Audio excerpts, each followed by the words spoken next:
Halo Sobat Nova, melanjutkan cerita dari episode sebelumnya ya. Semoga kalian suka. Xiaoyan yang ditekan oleh kekuatan yang kuat tidak bisa bergerak 1 inci pun. Karena pada saat ini, semua klon dipisahkan dari tubuh dewanya. Meskipun dia memiliki fondasi bintang Doqi 45 miliar, dia masih merasakan tekanan yang kuat di depan pria Taisu ini. Tekanan ini cukup untuk menunjukkan bahwa kekuatan sebenarnya dari pria Taisu di depannya telah mencapai keabadian.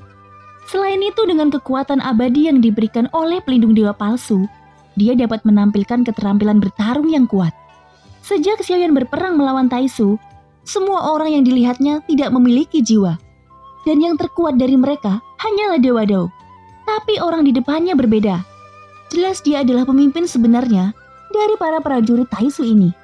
Juga dapat dikatakan bahwa dia adalah satu-satunya orang di kelompok Taisu yang memiliki jiwa orang yang benar-benar hidup. Sekarang dia telah menangkap Xiaoyan dan membawanya ke dalam dimensi aneh.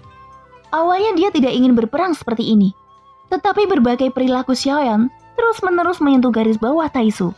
Setelah dia tidak tahan, dia mengerahkan semua pasukannya untuk menangkap Xiaoyan. Tapi yang tidak diduga adalah bahwa Xiaoyan benar-benar memiliki metode yang begitu kuat. Dan pukulan ini membunuh hampir semua pejuang Taisunya. Yang lebih tanpa ampun adalah bahwa selama waktu pembunuhan itu, Xiaoyan mengambil semua pelindung dewa palsu mereka. Hal ini semakin membuat marah orang di depannya. Kemarahan yang tak tertahan di wajahnya sudah cukup untuk menjelaskannya. Setelah pencarian jiwa pertama tidak berhasil, paksaan yang kuat dari alam berat segera digunakan. Itu tidak hanya mengendalikan tubuh fisik Xiaoyan sehingga dia tidak bisa bergerak, tetapi juga menghalangi kekuatan jiwa Xiaoyan. Setelah melumpuhkan Xiaoyan, pria Taisu itu perlahan mendekat lagi. Xiaoyan melihat pelindung dewa palsu pria itu, dan akhirnya mendarat di lengannya di mana ada angka 1. Artinya, pria Taisu yang membawa Xiaoyan ke sini tidak lain adalah pemimpin tertinggi pasukan Taisu. Aku sangat penasaran. Jika kamu mati, bisakah kamu dibangkitkan lagi seperti mereka? Ucap Xiaoyan menatap pria Taisu yang berjalan mendekat. Kematianmu sudah di ujung jari. Tidakkah lebih baik kamu memikirkan bagaimana kamu bisa bertahan hidup? Ucap pria Taisu nomor 1. Di bawah ancaman ini, ekspresi Xiaoyan tenang, tidak menunjukkan kepanikan sama sekali. Mungkinkah kamu sedang menunggu seseorang untuk menyelamatkanmu? Lebih tepatnya adalah menunggu Kaisar Xian Yuan membantumu. Ucap pria Taisu nomor 1, seolah-olah dia telah mengerti semuanya. Setelah berbicara, dia melambaikan tangannya dan tirai tipis muncul. Di tirai tipis ini dia bisa melihat situasi pertempuran di dunia luar. Perang itu terus pecah, dan pertempuran antara kedua belah pihak terus berlanjut. Pria itu sepertinya tidak panik, dan dia tidak takut membuang waktu di sini. Dari gambar terlihat bahwa sang ratu duduk di singgasana tanduk naga, tetapi dia tidak bergerak setelah Xiaoyan menghilang. Dan ketika Xiaoyan melihat ke arah sang ratu, kepala sang ratu tiba-tiba menoleh. Matanya yang indah sepertinya menoleh ke arah Xiaoyan. Pada saat yang sama, transmisi suaranya juga jatuh ke dalam pikiran Xiaoyan. Suamiku, apakah kamu memerlukan bantuan dari sang istri? Ucap sang ratu, seolah-olah dia dapat melihat Xiaoyan. Dan pemandangan ini secara alami disadari oleh pria Taisu nomor 1. Ekspresi wajahnya berubah. Dia segera melambaikan tangannya untuk membubarkan tirai cahaya. Dia tidak tahu bagaimana sang ratu melakukannya. Matanya memang tampak melihat Xiaoyan. Tetapi dia sepertinya tidak mendengar transmisi suara yang diberikan sang ratu kepada Xiaoyan. Tentu saja aku membutuhkannya, jika kamu bisa. Ucap Xiaoyan tersenyum kecut. Dia masih memulihkan teknik penggabungan tubuh. Dan dengan kekuatannya sendiri, dia tidak memiliki kekuatan untuk melawan sama sekali. Jadi yang terbaik adalah meminta sang ratu untuk membantu. Xiaoyan secara alami tidak dapat menemukan aura sang ratu di sini. Dan dia tidak dapat secara akurat mengirimkan suara ke sang ratu. Oleh karena itu, Xiaoyan hanya bisa membuka mulutnya dan berbicara dengan cara paling biasa. Pria Taisu nomor 1 memandang Xiaoyan dengan alis berkerut. Dia merasakan ada sesuatu yang salah dan khawatir sang ratu lebih kuat dari yang dia bayangkan. Dengan bisa mengirimkan suara ke Xiaoyan ke dalam dimensinya, sudah membuktikan kekuatannya. Pria Taisu nomor 1 tidak mengatakan sepatah kata pun. Sebagai gantinya, dia datang ke depan Xiaoyan dalam sekejap mata, mengulurkan tangannya, dan langsung meraih kepala Xiaoyan dengan 5 jarinya. Tanpa menunda lagi, Pria Taisu berniat untuk segera mencari jiwa Xiaoyan. Dampak jiwa yang kuat langsung menyelimuti Xiaoyan. Tetapi kekuatan jiwa domain Xiaoyan secara alami bukanlah vegetarian dan tidak mudah untuk menembus pertahanan kekuatan jiwa domain. Pada saat ini kekuatan jiwa dari kedua belah pihak mulai bertabrakan. Kekuatan jiwa pria Taisu berbeda dengan Xiaoyan.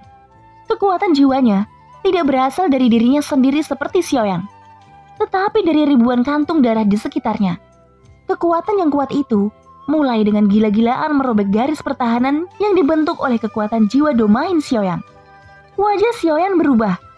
Jika sang ratu masih tidak segera muncul, dia khawatir ingatannya benar-benar akan dilacak. Istri ini bisa membantumu, tapi kuharap suamiku bisa lulus ujian ini sendiri, ucap suara sang ratu terdengar di benak Xiaoyan. Wajah Xiaoyan membeku ketika mendengar kata-kata itu. Xiaoyan telah mengalami pertempuran hebat barusan. Dapat dikatakan bahwa dia sudah mengosongkan dirinya sepenuhnya. Terlebih lagi sekarang dia berada di dimensi Taisu. Seperti kata pepatah, orang luar harus menundukkan kepala di bawah tuan rumah. Ini adalah ladang rumah para pria Taisu. Xiaoyan tidak memiliki kekuatan untuk melawannya sama sekali. Sejak awal perang sang ratu tidak pernah membantunya. Jadi Xiaoyan sudah menebak bahwa sang ratu tidak akan membantunya. Bahkan sekalipun dalam situasi hidup dan mati. Itu karena sang ratu berharap bahwa Xiaoyan bisa mendapatkan sesuatu dari perang ini. Pada saat ini kekuatan jiwa domain Xiaoyan terkoyak lapis demi lapis. Jika ini terus berlanjut, setelah perlindungan jiwanya rusak, maka jiwa Xiaoyan akan dilacak. Dan akhir dari melacak jiwa secara paksa, memungkinkan Xiaoyan berubah menjadi setengah bodoh. Jadi apapun yang terjadi, Xiaoyan tidak boleh membiarkannya. Jantung iblis Xiaoyan sudah mulai berdetak, emosinya terus meningkat, dan semangat juangnya melonjak. Karena sang ratu tidak bisa membantu, maka Xiaoyan hanya bisa mengandalkan dirinya sendiri. Jejak Shizun di antara alisnya masih abu-abu. Dalam situasi ini, Xiaoyan tidak punya pilihan selain memilih menggunakan kekuatan dewanya. 45 miliar, fondasi Doqi melonjak keluar dari tubuhnya dengan gila-gilaan. Doqi yang agung berubah menjadi lautan api. Itu menyelimuti daerah sekitarnya dalam sekejap mata. Pada saat yang sama, tatapan gila Xiaoyan tertuju pada pria Taisu di depannya. Kamu ingin mencari jiwaku? Maka aku akan membawa tubuhmu pergi, ucap Xiaoyan. Meskipun tubuh dan jiwa Xiaoyan ditekan dan dibatasi, kekuatan kehendak untuk merebut tubuh berbeda dari keduanya.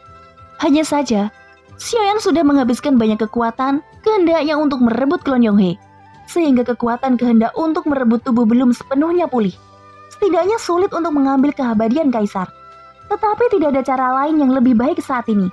Kekuatan kehendak sudah merupakan satu-satunya yang dapat digunakan. Untuk sementara pria Taisu nomor 1 sepertinya tidak menyadari bahwa kekuatan Xiaoyan untuk merebut tubuh telah merasuk ke dalam jiwanya. Pupil matanya tiba-tiba menyusut. Keringat dingin merembes keluar dari dahinya. Telapak tangan yang memegang kepala Xiaoyan ditarik kembali dan dia mundur ke belakang. Pria Taisu nomor 1 merasa jiwanya mulai ditolak dan bahkan tidak berani terus melakukan pelacakan jiwa. Pada saat ini, dia langsung mengerahkan seluruh tenaganya untuk melawan kehendak Xiaoyan yang muncul di tubuhnya. Wajahnya pucat, dan setelah beberapa lama dia mengangkat kepalanya dengan terengah-engah. Menatap Xiaoyan seakan tak percaya. Kamu masih berani memiliki pikiran untuk membawa tubuhku pergi? Ucap pria Taisu itu sangat terkejut. Dia merasa jika dia tidak bereaksi tepat waktu, Xiaoyan mungkin benar-benar berhasil. Tentu saja, apa yang dia tidak tahu adalah kekuatan kehendak Xiaoyan untuk merebut tubuh belum pulih. Jika tidak, secara alami tidak mungkin baginya untuk lolos begitu cepat. Kamu benar-benar sulit. Karena itu masalahnya. Maka belum terlambat bagiku untuk memukulmu sampai sekarang dulu, ucap pria Taisu nomor 1. Apa yang dilakukan Xiaoyan tampaknya telah membuat marah pria Taisu ini. Wajahnya sangat suram, dan begitu dia selesai berbicara, dia melangkah maju meninju Xiaoyan. Dengan suara teredam, sosok Xiaoyan menembak ke belakang. Seluruh tubuhnya membungkuk, dan seteguk darah besar menyembur keluar. Pria Taisu terus mengejar Xiaoyan, tidak memberinya kesempatan mengatur nafas, dan memukul wajah Xiaoyan dengan benturan lutut. Dengan pukulan lutut ini, meskipun kepala Xiaoyan masih ada, tetapi wajahnya retak dan pecah. Seluruh wajahnya buram dengan lumuran darah. Dengan mulut terengah-engah, sosok Xiaoyan tidak bisa lagi berdiri tegak. Di sisi lain, pria Taisu menatap tangannya yang dipenuhi darah segar. Itu adalah darah Xiaoyan yang masih belum mengering. Namun setelah pukulan kejam ini, pria Taisu itu diam-diam dikejutkan oleh kekuatan fisik Xiaoyan. Melihat Xiaoyan yang berantakan, pria Taisu itu melangkah maju lagi, meraih pelindung dewa palsu di tubuh Xiaoyan, dan pelindung dewa palsu di tubuhnya langsung dilucuti. Segera di antara puluhan ribu kantung darah itu, tiba-tiba saja sesosok bergerak keluar darinya. Pria Taisu itu melambaikan pelindung besi dewa palsu yang berubah menjadi bola logam, mendarat pada sosok yang baru saja berjalan keluar dari kantong darah. Pelindung besi dewa palsu langsung menutupi seluruh tubuhnya. Dia berjalan mengangkat kepalanya hanya untuk menatap Xiaoyan yang berlumuran darah. Xiaoyan juga melihat sosok itu dan terkejut ketika menyadari bahwa sosok itu tak lain adalah Taisu nomor 2. Sosok Taisu nomor 2 melangkah maju dengan langkah tiba-tiba. Saat berikutnya, tubuhnya melesat seperti bola meriam, dan kemudian serangan mematikan membidik Xiaoyan secara langsung. Suara teredam, sosok Xiaoyan terpental ke belakang dengan cara menyeduh. Tulang di tubuhnya telah patah berkali-kali, sehingga wajahnya sudah tidak bisa dikenali. "Berhenti!" ucap pria Taisu nomor 1, segera berteriak. Nomor 2 segera berhenti, lalu menakupkan tangannya dengan hormat ke arah pria Taisu itu. "Ya, Komandan Suchang," ucap pria Taisu nomor 2 kepada pria Taisu nomor 1 yang ternyata bernama Suchang. Meskipun Xiaoyan dipukuli dengan sangat menyedihkan, kemunculan kembali nomor 2 yang telah dilenyapkan olehnya membuatnya terkejut. Efek dari pelindung dewa palsu kembali menegaskan hal ini, yaitu mereka semua mengandalkan pelindung dewa palsu untuk dibangkitkan kembali. Pada saat ini pria Taisu nomor 2 mundur ke samping, dan pria Taisu bernama Suchang mendekati Xiaoyan lagi. Melihat Xiaoyan yang terluka parah, dia mengelurkan telapak tangannya untuk melakukan pencarian jiwa lagi. Saat ini Xiaoyan terengah-engah. Dia masih tidak bisa bergerak, dan tubuh fisiknya sudah terluka parah. Xiaoyan tidak mungkin pulih dalam waktu singkat. Oleh karena itu sangat kecil kemungkinan bagi Xiaoyan untuk melawan. Xiaoyan menggantungkan giginya. Dia merasakan perasaan kematian. Perasaan ini sudah lama sekali tidak terjadi. "Sudahkah kamu mencapai batasnya?" ucap Xiaoyan pada dirinya sendiri. Untuk seseorang di tingkat Dewa Dao, luka fisik apapun sebenarnya dapat pulih. Tetapi karena pukulan terlalu berat, sehingga kecepatan pemulihan yang dimiliki Dewa Dao tidak dapat mengimbanginya. Tidak mungkin mengembalikan ke aslinya dalam beberapa tarikan nafas. Kecuali Klon Yuan Shen dapat digabungkan saat ini. Namun teratai api Buddha yang dilemparkan Xiaoyan di bawah teknik penggabungan tubuh telah menanggung banyak beban, dan jejak Shizun di antara alisnya masih redup. Kehidupan Xiaoyan terancam, dan sang ratu di atas tanduk naga berdiri di beberapa titik. Matanya tampak ragu-ragu, apakah dia akan bergerak? Mencari cara untuk bertahan hidup dalam batas. Ini adalah satu-satunya cara untukmu tumbuh dengan cepat, gumam sang ratu dengan suara rendah. Langkah ini sangat berisiko, karena dia tidak tahu apakah Xiaoyan benar-benar telah mencapai batasnya. Kali ini ketika Suchang mengulurkan kekuatan jiwanya, Xiaoyan yang telah dipukul dengan keras tidak lagi memiliki perlawanan lagi. Dan kekuatan jiwa domainya tampaknya telah kehilangan vitalitasnya, itu retak dan terbuka. "Aku ingin melihat siapa kamu. Bisa menggunakan pelindung dewa palsu, dan bahkan bisa mengendalikan monster void kuno. Kamu adalah yang pertama dalam 10.000 tahun," ucap Suchang dengan dingin. Kekuatan jiwanya langsung menyelimuti jiwa Xiaoyan dan segera mencari ingatannya. Pada saat berikutnya, Xiaoyan menjerit menyakitkan. Adegan kenangan Xiaoyan mulai mengalir ke dalam benak Suchang. Namun selama pencarian ingatan masih terus berlanjut, tiba-tiba saja wajah Suchang membeku dan matanya terus melebar. Pria Taisu nomor 2 di samping juga memperhatikan Suchang dan sepertinya juga sedikit tidak sabar. Dia juga sangat ingin tahu tentang bagaimana Xiaoyan bisa menggunakan pelindung dewa palsu dan juga mengendalikan monster void. Setelah pencarian jiwa, wajah Suchang menjadi semakin pucat. Dia sepertinya telah menemukan sesuatu yang mengerikan dalam ingatan Xiaoyan. Suchang ingin menarik kekuatan jiwanya. Tetapi pada saat ini, saat kekuatan jiwanya akan ditarik kembali, sebuah lengan tiba-tiba terulur dari ingatan Xiaoyan. Dan sebuah lengan hitam menekan kepala Suchang. Pelacakan jiwa Xiaoyan tiba-tiba berakhir ketika lengannya diletakkan di atas kepala Suchang. Sebaliknya, jeritan Suchang langsung meletus saat ini. Xiaoyan perlahan mengangkat lengannya yang berdarah, lalu menekannya di atas kepala Suchang. Itu tumpang tindih dengan lengan hitam misterius. Xiaoyan menuangkan kekuatan jiwanya ke dalam jiwa Suchang. Suchang sudah melacak ingatan Xiaoyan. Jadi pada saat ini, Xiaoyan juga akan melacak ingatannya secara bergiliran. Kenangan belang-belang membanjiri pikiran Xiaoyan. Dengan masuknya ingatan ini, detak jantung Xiaoyan mulai meningkat kencang. Seolah-olah dia mengetahui berita besar yang sangat mengejutkan. Ketika Xiaoyan mengangkat kepalanya, fitur wajahnya yang berlumuran darah tampak sangat menakutkan. Ada jeritan lain. Tidak, tepatnya itu adalah raungan. Raungan ini datang dari mulut Xiaoyan, bukan Suchang. Xiaoyan terus mengobrak-abrik lebih banyak ingatannya. Pada saat ini tubuh Suchang bergetar hebat, dan kekuatan yang kuat datang dari sekeliling dan membungkusnya dalam sekejap. Baru kemudian Suchang bisa mundur ke belakang, dan bahkan memotong kekuatan jiwa Xiaoyan dalam sekejap. Xiaoyan berhenti di tempat. Adegan ini disaksikan oleh pria Taisu nomor 2, dan dia segera menyadari bahwa ada sesuatu yang salah. Suchang yang menembak ke belakang, serangan balik dari pelacakan jiwa yang dilakukan Xiaoyan membuatnya jatuh koma jangka pendek.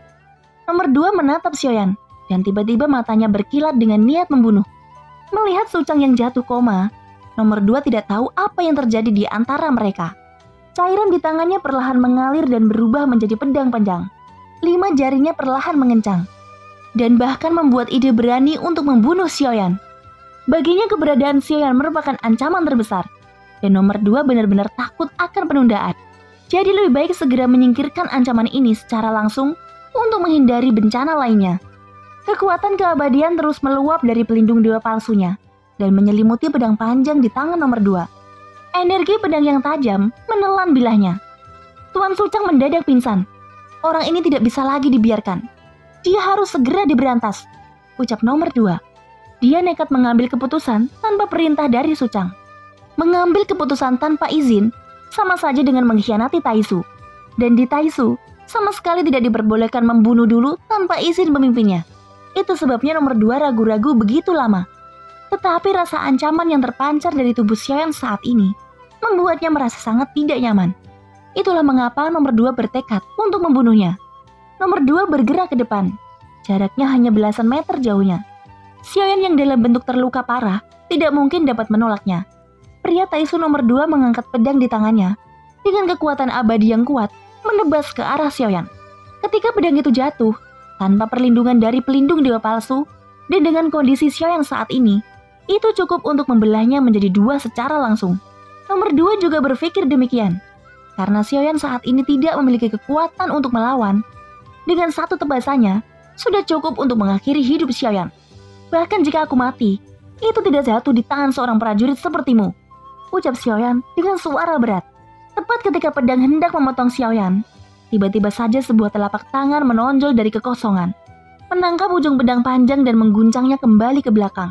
Melihat ke sepanjang mata ada 3 tanda bintang yang berkedip di antara alis sosok itu.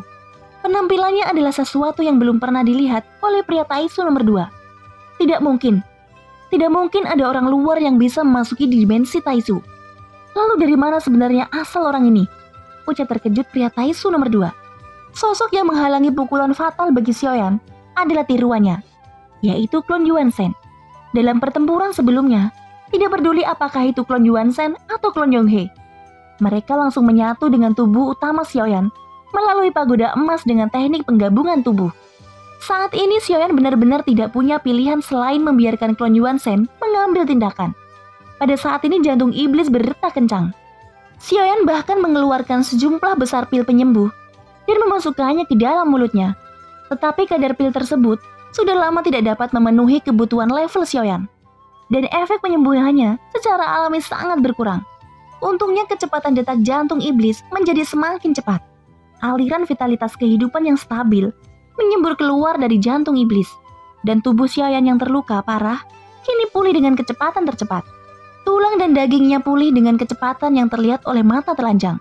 Tetapi bahkan dengan kecepatan pemulihan ini masih membutuhkan waktu untuk pulih sepenuhnya. Setelah pedang nomor 2 diblokir, dengan kekuatan klon Yuanzhen saat ini, meskipun dia merupakan tubuh keabadian fisik, paling tidak dia hanya bisa menahan sedikit waktu.